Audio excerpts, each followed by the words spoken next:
Hey there, I'm Lance and I'm a gamer. And I'm Sam and I'm a non-gamer. And we are Love to Hate, where we try to help gamers find great games to play with non-gamers. And today we're taking a look at Indiana Jones Sands of Adventure by Funko Games. Indiana Jones Sands of Adventure is a cooperative game in which you and the other players are going to play as iconic characters from the original first Indiana Jones movie, Raiders of the Lost Ark. And in this game, you are working together to try and stop the foes from getting the Ark of the Covenant. And so with this game, you are going to be playing cards. This is a real-timed game. You will be trying to do your best to play the right combination of cards to defeat the bad guys before the timer runs out. Let me show you how this game works down below, show you a little bit about the really cool mechanics and components with this particular game, and then we'll come back and share thoughts on it as a gamer and non-gamer. All right, I have Indiana Jones Sands of Adventure on the table. Let me show you guys how this game is going to work.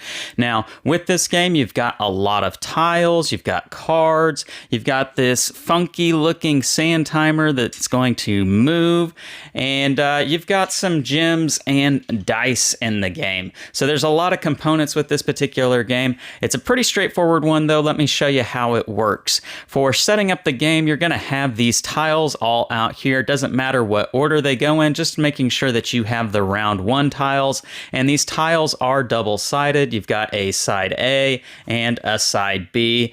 The rulebook recommends that if you're playing your first game, you should have all the tiles on side A, but after you learn the game, you can mix and match these up. Again, just making sure you have round one out here. Now, you also are going to have a villain, and in this first round, you are going to be going against Colonel Dietrich. In the second round, you'll be going against Major Tot. And then in the last round, you're going to be going against Renee Belloc. And so that is the order for this game. You are going to keep a health cube here on the villain tracker and keeping track of their health throughout the course of the game, because this is a cooperative game in which you are trying to take out each villain each round and keeping them from getting the Ark of the Covenant. As you can see here, this is our round tracker and it starts the game on round one. Now, you're going to have your villain here be on the far left tile. All the other characters, and you do get to pick who you want to be in this game. Each character does have a special ability. You can see Indiana Jones can go to the same tile as the villain. All the other characters can't. Marion Ravenwood, she gets to have 6 cards instead of 4 at the beginning of each round.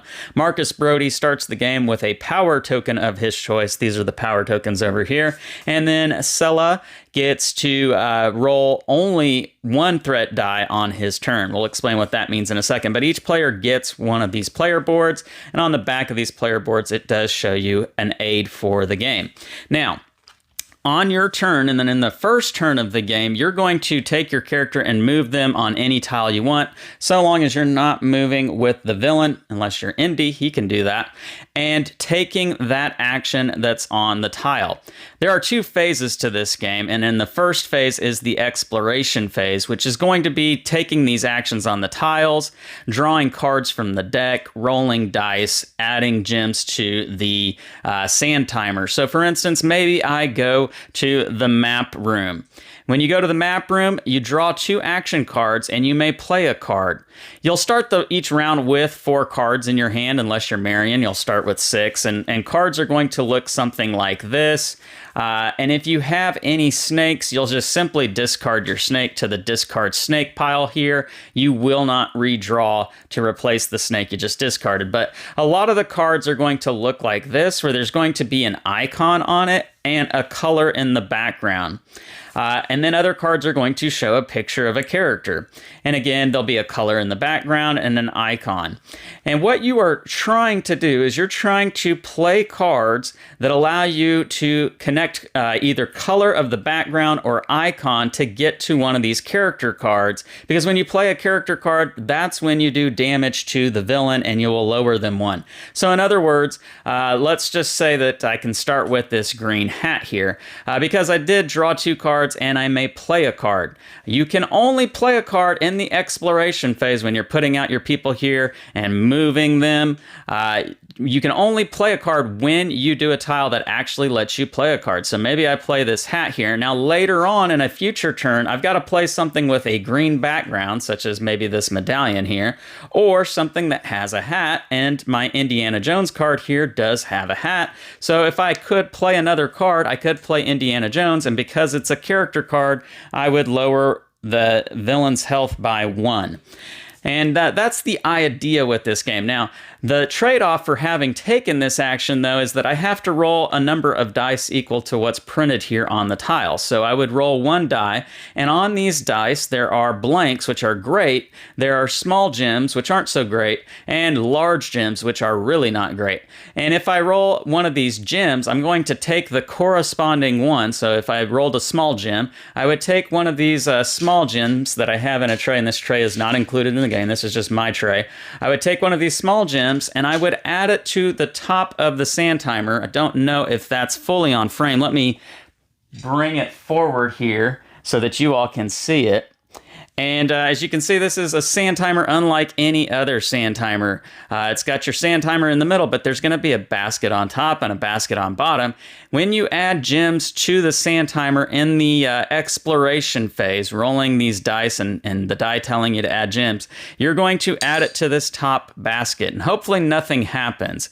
But as you add more and more to this top basket, the balance of the sand timer is going to get thrown off and it's going to tip like so. And when that happens, that is the end of the exploration phase. You are not going to be allowed to continue going through these tiles, gaining cards, and preparing yourself for the next phase of the game. But before I show you what the next phase of the game is, let me continue explaining the exploration phase.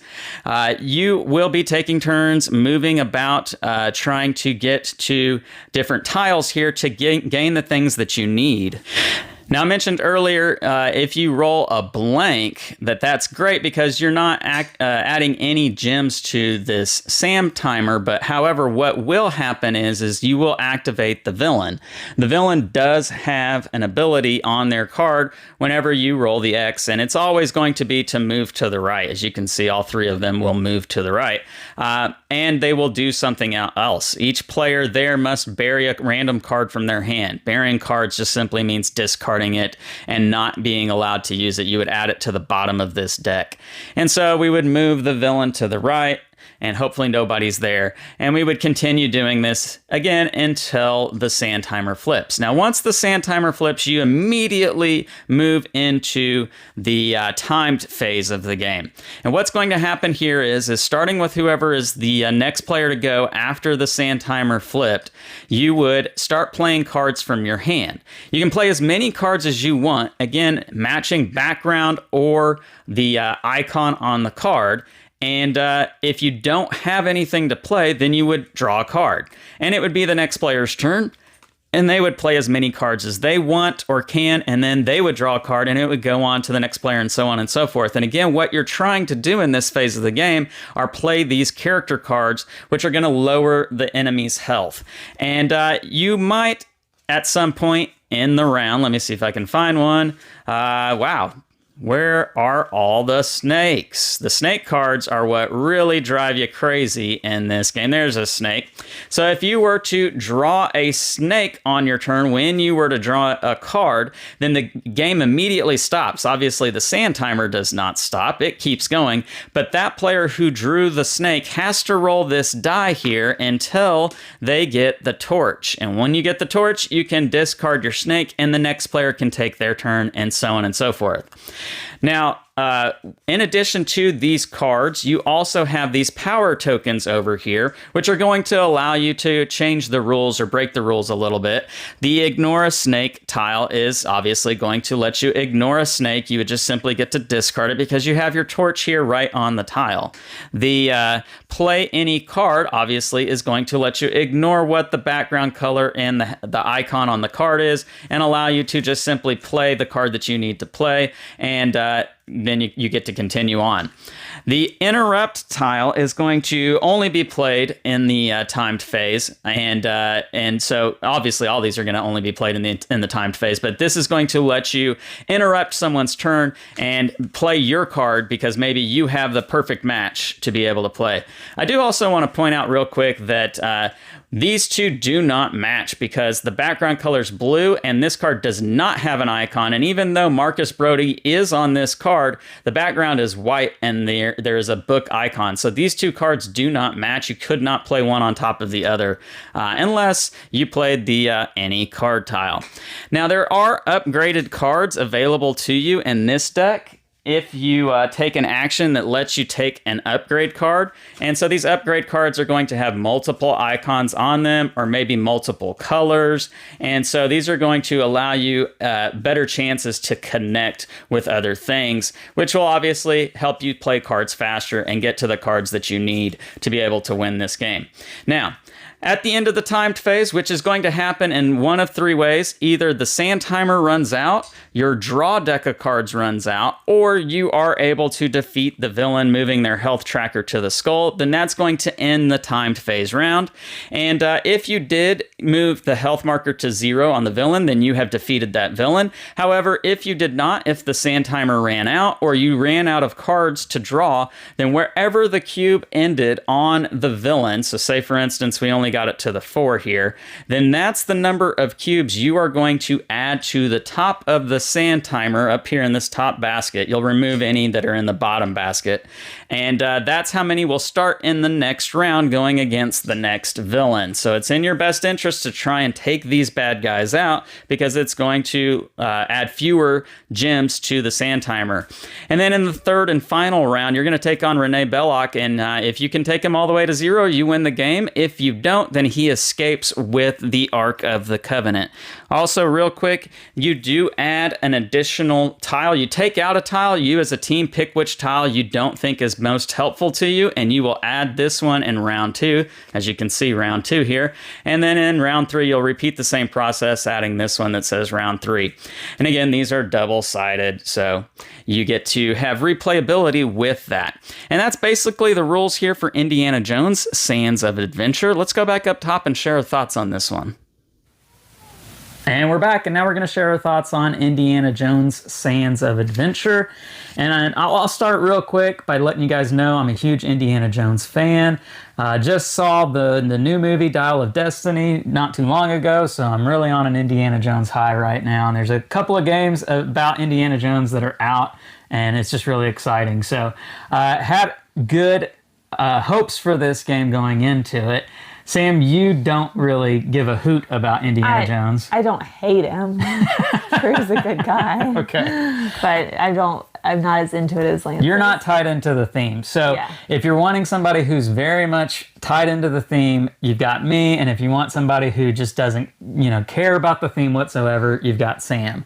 So looking at this, seeing it out on the board, seeing the giant sand timer with this game, what was your first impressions? I mean, it's pretty impressive and interesting, and pretty quickly you understand how that's going to work. And it makes for a very exciting game. Yeah, absolutely. I love the way it looks because it just goes along with the Egyptian theme, the archaeological theme, and everything about this is theme. It is oozing with theme. Yeah. The minis, the cards, the artwork, it's just all fantastic. Really ties in the theme real well with that. Let's talk about the gameplay experience for you as a non-gamer. What was that like?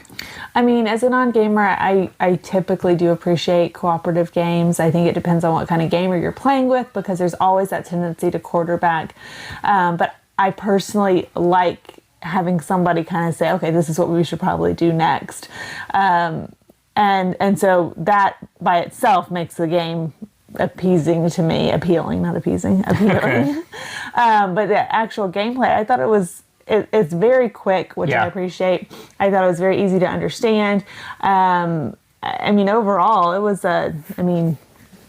easy game. I think a good game for a non-gamer. Yeah, I'll agree with that 100% because this is real timed, and so you've got that going into it. And we've talked about it before in previous videos that real time games can be hit or miss with non-gamers because there's no time to be able to explain things or ask questions. I think this did a really good job because I'm also not a huge fan of real-time games. And this one, I didn't even really think about that aspect of it. I mean, I obviously realized it was a real-time game, but it didn't have the... What are we doing, or what do I need to do next? We knew what we were doing. There was that communication. The communication is limited because there doesn't need to be more than that. Exactly. And so I think they did a good job in making a cooperative real-time game time-wise work well. Yeah, 100%. I enjoyed the aspect of being able to, on the fly, as the timer's running out, say things like, oh, wait, stop, or play that card so I can play this. Yeah. And you really get that synergy, that team feeling of setting up the next person so they can play their cards. Just the word synergy. Well, it has that with this game. We're going to wrap around, come back around to that. Shut up. But no, you really do get that with this game, or at least I felt that way, in the sense that I needed Sam to really play these cards so that I could play my cards, which would help her play her cards. Yeah. And you want to do that, and you want to be quick. And so I think the game does have some alpha gaming, but I think that's a good thing with this particular game because, and it's not just the gamer who's going to be doing that. I think it's both. It's all parties saying, hey, play that one so I can play this, and I think it's just it's almost like a party game type of experience with that. So.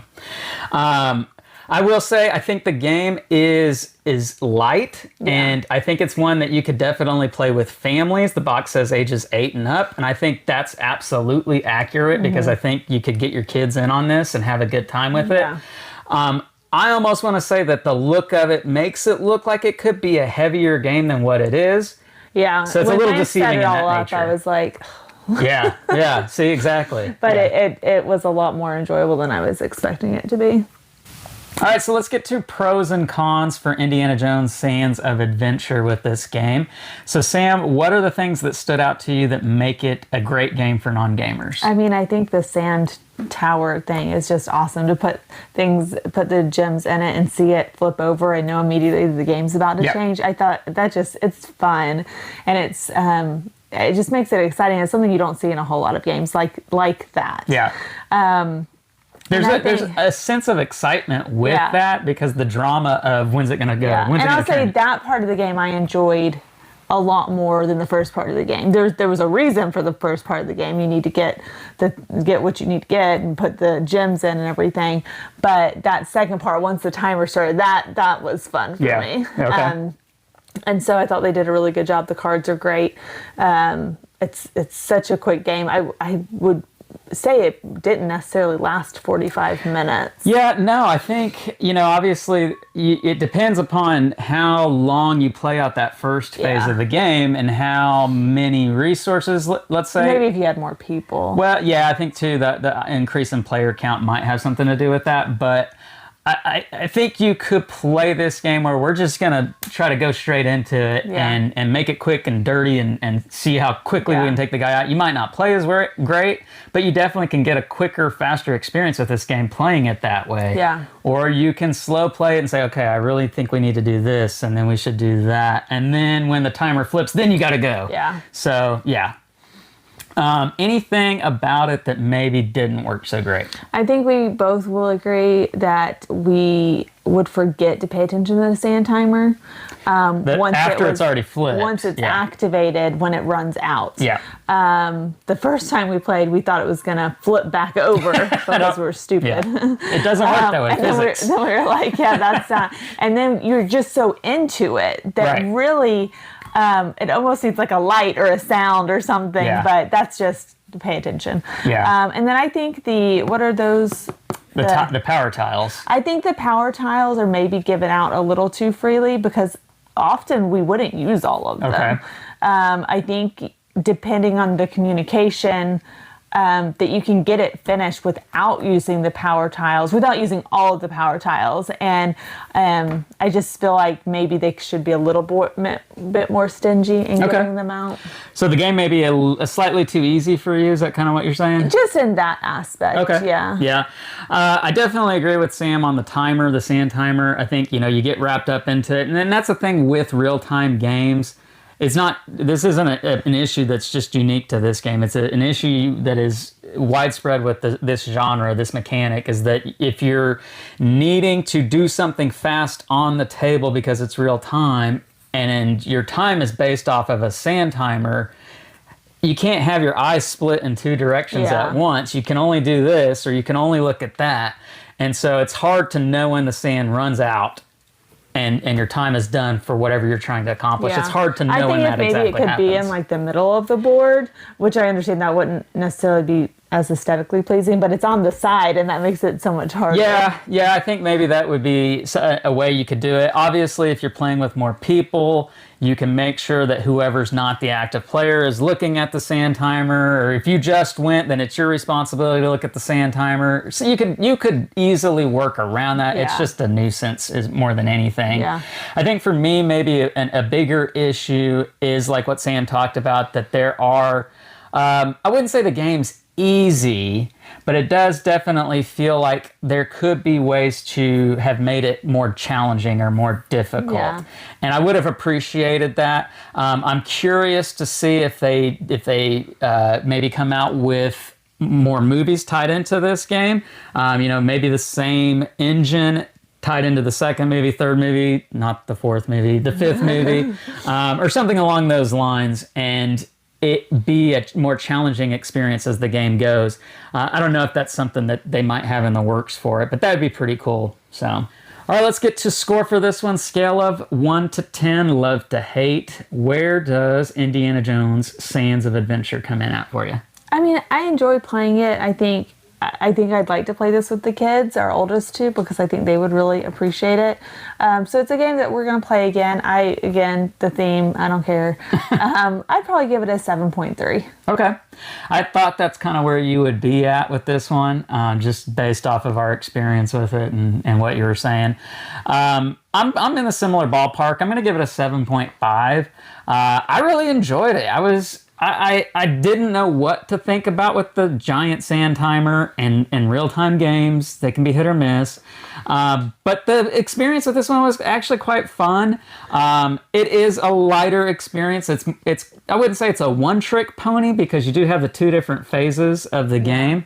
But it's not a game that's going to be super deep, let's say. So if you know that, ages 8 and up, family weight game, licensed product. If you know that going into it and you have the right crowd, I think this could be a really good experience, a really fun experience. Maybe when the new movie comes out on wherever device it's coming out on, you can have an Indiana Jones night and play this. Yeah, there you go. So the game is Indiana Jones Sands of Adventure. It is from Funko Games. Leave us some comments down below. Let us know what you think about this game. Make sure to like and subscribe and push that bell button so you get notifications of all our new content. I'm Lance. I'm Sam. And we are Love to Hate, where we try to bridge the gap between gamers and non-gamers. We'll catch you next time.